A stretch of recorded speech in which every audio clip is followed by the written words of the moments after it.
पिछले हफ्ते यूक्रेन ने क्रीमिया पर लगातार 6 दिन अटैक करके उसे तहस नहस कर दिया। रूस की बेचैनी इसलिए बढ़ी हुई है कि यूक्रेन अकेले इतने बड़े हमले नहीं कर सकता। रूस का यकीन अब सही साबित हुआ है। क्रीमिया अटैक का सबसे बड़ा मुजरिम नेटो है। इस रिपोर्ट में देखिए ऐसे कौन से सबूत हैं जो नेटो के मंसूबे को सामने लेकर आए हैं। साथ ही ये भी जानिए नेटो से बदला लेने के लिए पुतिन ने कौन सा प्लान तैयार किया है, जिसके बाद तीसरे विश्व युद्ध की आशंका और ज्यादा बढ़ गई है।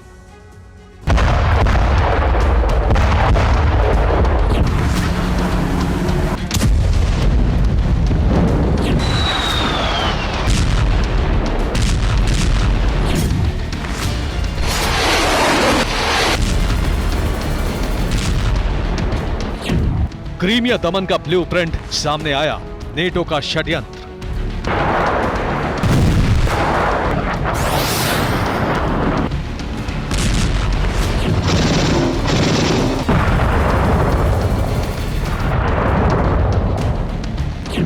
व्लादिमीर का एटमी अल्टीमेटम, अब यूरोप होगा खंड खंड।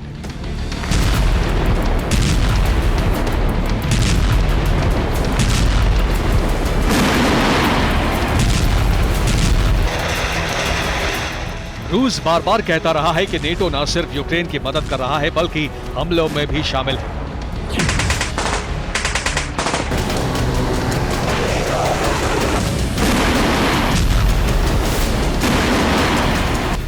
अब इस पर बड़ा खुलासा हो चुका है।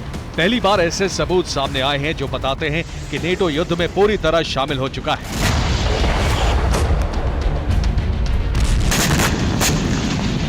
खासतौर से पिछले हफ्ते क्रीमिया पर हुए ताबड़तोड़ अटैक को लेकर खुलासा हुआ है।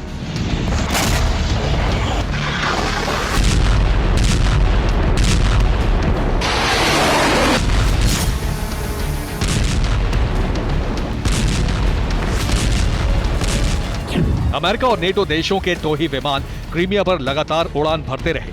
18 से 24 सितंबर तक नेटो लगातार सर्विलांस कर रहा था। 18 से 24 सितंबर के बीच नेटो के 21 सर्विलांस प्लेन और ड्रोन ने क्रीमिया तक उड़ान भरी। खास बात यह है कि 21 में से 16 टोही विमान अमेरिका के थे।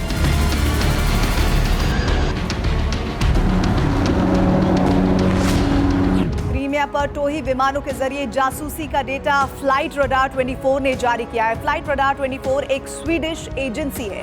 तो क्या यह समझा जाए कि स्वीडिश एजेंसी की तरफ से जो डेटा जारी किया गया उसका सीधा सा मतलब है कि नेटो ने यह खुले तौर पर ऐलान कर दिया है कि वो जंग में सीधे तौर पर कूद चुका है। यानी रूस की उस बात पर मोहर लग गई कि नेटो यूक्रेन के साथ मिलकर जंग लड़ रहा है।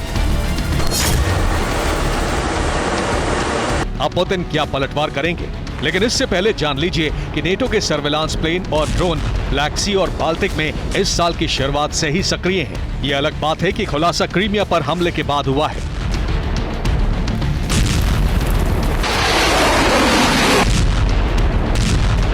जो डेटा मिला है उसके मुताबिक क्रीमिया नेटो का अटैक टारगेट था, जिसके लिए कमांड सेंटर पोलैंड था। यानी नेटो सदस्य देश पोलैंड की राजधानी वॉर्सो से कमांड दी जा रही थी और सेंट्रल कमांड पेंटागन का हेडक्वार्टर जो अमेरिका के वर्जीनिया में है, वहां इस पूरे ऑपरेशन पर निगरानी रखी जा रही थी।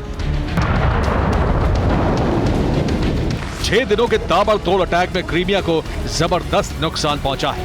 एयरबेस, नेवल बेस और रिहायशी इलाकों पर भी ड्रोन स्ट्राइक हुई है।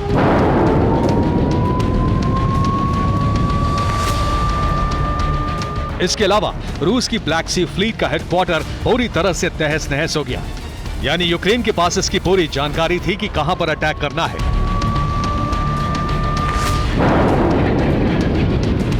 जहां क्रीमिया में ज्यादा से ज्यादा नुकसान पहुंचाकर रूस को बैकफुट पर लाया जा सके।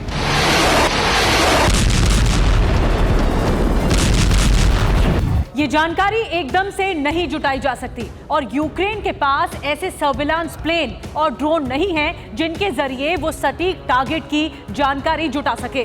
इसका सीधा मतलब ये है कि नेटो के सदस्य देश यूक्रेन की मदद कर रहे हैं। नेटो के टोही विमानों ने जानकारी जुटाई और हमले का ब्लूप्रिंट तैयार किया। फ्लाइट रडार 24 से मिली जानकारी के मुताबिक क्रीमिया पर इतने बड़े हमले की तैयारी इस साल की शुरुआत से ही की जा रही थी। नेटो ने क्रीमिया के पास सर्विलांस 3 गुना बढ़ा दिया था।